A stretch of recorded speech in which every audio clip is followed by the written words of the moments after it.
क्या उस जवान का पिता क्या आतंकवादी है? मैं पूछना चाहता हूँ, क्या हमारे ये जो सिख भाई जिसकी भूमिका इस देश की आज़ादी दिलाने में अहम रही है, जो गुरु नानक देव जी जिन्होंने इसे लंगर चलाया ताकि देश का कोई भी नागरिक भूखा न रहे, तो क्या आप उसके कौम को गाली देंगे? वो आतंकवादी है, वो खालिस्तानी है? मेरा नाम एमडी नासिर है और मैं स्टूडेंट हूँ और एक किसान का बेटा हूँ और मैं बिहार से आया हूँ। आज जिस तरह से इस देश में मोदी सरकार यहाँ के किसानों के ऊपर, नौजवानों के ऊपर, मजदूरों के ऊपर, महिलाओं के ऊपर और अल्पसंख्यक के ऊपर जिस तरह से अत्याचार कर रही है, और आज देखिए तो देश की जो जीडीपी है आज घटकर माइनस में चली गई है।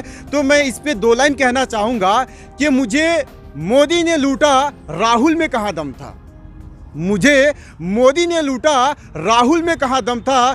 देश की जीडीपी घटी वहाँ जहाँ अच्छा नेता ही कम था। जी मेरे दोस्तों, आज जो हमारे देश के जो लीडर हैं वो देश के लीडर नहीं है, बल्कि वो अपने धर्म के लीडर बन चुके हैं, धर्म के ठेकेदार बन चुके हैं और धर्म के चोले पहनकर इस देश के ऊपर हुकूमत कर रहे हैं और इस देश की जनता के ऊपर अत्याचार कर रहे हैं। तो मैं कहना चाहूँगा कि कुछ लोग का कहना है कि ये जो रिलायंस कंपनी है इसके ऊपर सोशल एक्टिविस्ट और किसान लोग क्यों सवाल उठा रहे हैं, क्यों उनसे कुछ पूछ रहे हैं, उनको दोषी क्यों उठा रहा है? तो मैं आपको बताना चाहूँगा कि जिस तरह से 1600 ईस्वी में ईस्ट इंडिया कंपनी इंडिया में जब आई थी, तो क्या ईस्ट इंडिया कंपनी ने शुरू में कही थी कि मैं यहाँ के ऊपर हुकूमत करूँगा? क्या उसने कही थी कि मैं यहाँ के मज़दूरों के ऊपर अत्याचार करूँगा, यहाँ के नौजवानों के ऊपर अत्याचार करूँगा, यहाँ के लोगों को मैं फांसी चढ़ाऊँगा, उन्हें जेल में डालूँगा? क्या उन्होंने कही थी? नहीं कही थी।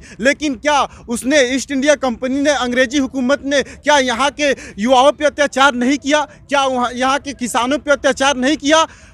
पूरे इतिहास गवाह है कि यहाँ के किसानों के ऊपर अत्याचार किया गया, यहाँ के किसानों से नील की खेती कराई गई, यहाँ के नौजवानों को फांसी दिया गया, जेल में डाला गया। सेम उसी तरह मैं कहता हूँ कि B for BJP, B for British. तो आज जो ये बीजेपी है वह सेम ब्रिटिश की तरह काम कर रही है। जिस तरह से ब्रिटिश, जिस तरह से अंग्रेज फूट डालो और शासन करो की नीति अपनाकर इस देश के ऊपर हुकूमत जमाई, इस देश के ऊपर राज किया, उसी तरह से आज बीजेपी इस देश के ऊपर हुकूमत कर रही है, फूट डालो और शासन करो। एक तो शुरू में सबसे पहले यह जब सत्ता में आई तो ये फूट डाली, हिंदू मुस्लिम कर इसने देश की सत्ता को हथिया ली। उसके बाद बारी बारी से यहाँ के लोगों के ऊपर अत्याचार करती रही और आलम यह हुआ कि आज हमारे ये किसान भाई जो अन्नदाता कहा जाता है, जो 80% इस देश की किसान जो है वो आज देखिए तो इस कड़कती हुई ठंडी में, बरसती हुई बारिश में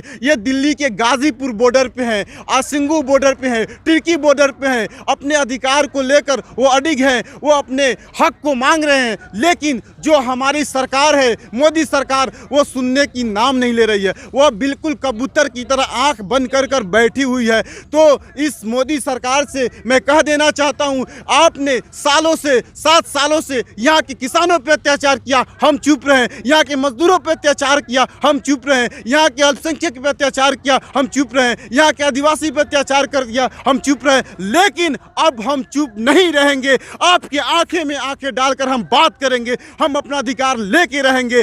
अब हम जैसे नौजवान जाग चुके हैं। हम भगत सिंह, अशफाकुल्लाह खां, महात्मा गांधी जैसे हमारे वीर लोगों की हमने बायोग्राफी पढ़ी है। हमने कोई अमिताभ बच्चन या सनी लियोनी या कहिए तो ये सनी देओल, हेमा मालिनी का हमने बायोग्राफी नहीं पढ़ा है। आज ये जो हमारे देश के जो अभिनेता हैं, सेलिब्रिटी बने हैं हुए, लेकिन इनके मुंह से आज किसानों के लिए 2 शब्द तक नहीं निकल रहा है। क्यों भाई? कहा जाता है कि जब देश की बर्बादी चोर उचक्कों से उतनी नहीं होती जितने कि अच्छे पढ़े लिखे लोगों के चुप हो जाने की वजह से होते हैं। आज जो ये सेलिब्रिटी है, जो पढ़े लिखे लोग हैं, ये चुप है, इसी वजह से आज हमारे देश की ये हालत हुई है। आज अमिताभ बच्चन क्यों नहीं बोलते हैं किसानों के हक के लिए? क्या वह इस देश का नागरिक नहीं है? क्या अमिताभ बच्चन के घर में अनाज नहीं जाता है? क्या वह दाल चावल सब्जी नहीं खाते हैं? आज इस किसान जो कड़कती हुई ठंडी में अपने हक के लिए लड़ाई लड़ रहे हैं, तो इनके लिए उनके मुँह से दो शब्द क्यों नहीं निकलते हैं। इसलिए मैं कहता हूँ अमिताभ बच्चन हमारे हीरो नहीं है, हमारे देश के जो हीरो है हमारे किसान है, हमारे देश के जवान है, ये हमारे हीरो हैं। इनकी वजह से आज यह देश बचा हुआ है, वरना यह देश पता नहीं कब का यहाँ से ख़त्म हो गया था। और बीजेपी वाले कहते हैं कि भारत विश्व गुरु बन रहा है। अरे साहब, कैसे विश्व गुरु बन रहा है? जाहिलो, मैं आपसे पूछना चाहता हूँ, तुम लोग से पूछना चाहता हूँ कि गुरु किसे कहते हैं? गुरु तो वो होता है जो दूसरे को सबक सिखाता है, पढ़ाता है। लेकिन आप दुनिया को क्या पढ़ा रहे हो कि हमारे देश में एक ऐसा, दुनिया को क्या पढ़ा रहे हो कि हमारे देश में एक ऐसा सांसद है मनोज तिवारी, जो रिंकिया के पापा, जो बेबी बियर पी के ऐसे ऐसे अश्लील गाने गाते हैं, जो बेबी को मतलब कि जो औरत है उनके ऊपर अभद्र मतलब गाना निकालते हैं, उनका बियर को प्रमोट करते हैं। तो क्या ऐसे सांसद देश का विकास करेगा? क्या ऐसा सांसद देश को विश्व गुरु बनाएगा? एक बीजेपी का कोई नेता है, सांसद है, वो हमारे किसान भाइयों को गाली दे रहा है। अरे बेशर्मो, शर्म आनी चाहिए। जो अन्नदाता इस ज़मीन को फाड़ कर अन्न उगाता है, जिसको खाकर तुम जीवित हो, आज उन्हीं को गाली दे रहे हो। तुम्हें शर्म आनी चाहिए। तो क्या ऐसे लोग इस देश को विश्व गुरु बना पाएगा? कोई है जो बीजेपी का ही लोग है जो इन किसानों को आतंकवादी, खालिस्तानी, ना जाने क्या क्या कहा जाता है। तो मैं कहना चाहूँगा, इसी किसान आंदोलन में एक हमारे बुजुर्ग थे, जब उनके लड़के ने इस देश की रक्षा के लिए इस सीमा पे शहीद हो जाते हैं, जब उनकी खबर आती है तो वो इस किसान आंदोलन में होते हैं। क्या उस जवान का पिता क्या आतंकवादी है? मैं पूछना चाहता हूँ, क्या हमारे ये जो सिख भाई, जिसकी भूमिका इस देश की आज़ादी दिलाने में अहम रही है, जो गुरु नानक देव जी जिन्होंने इसे लंगर चलाया ताकि देश का कोई भी नागरिक भूखा न रहे, तो क्या आप उसके कौम को गाली देंगे? वो आतंकवादी है, वो खालिस्तानी है। शर्म आनी चाहिए इन लोगों के ऊपर, इन किसानों के ऊपर ऐसे अभद्र बात बोलने के लिए। मैं तमाम देशवासियों से और मेरे जैसे तमाम नौजवानों से मैं कहना चाहता हूं, आप सबकी इच्छा होगी कि मैं देश की सेवा करूं, समाज की सेवा करूं। आप सपने सजा रखे होंगे कि मैं IAS अफसर बनकर देश की सेवा करूंगा। तो मेरे दोस्तों, सचमुच में आप देश की सेवा करना चाहते हो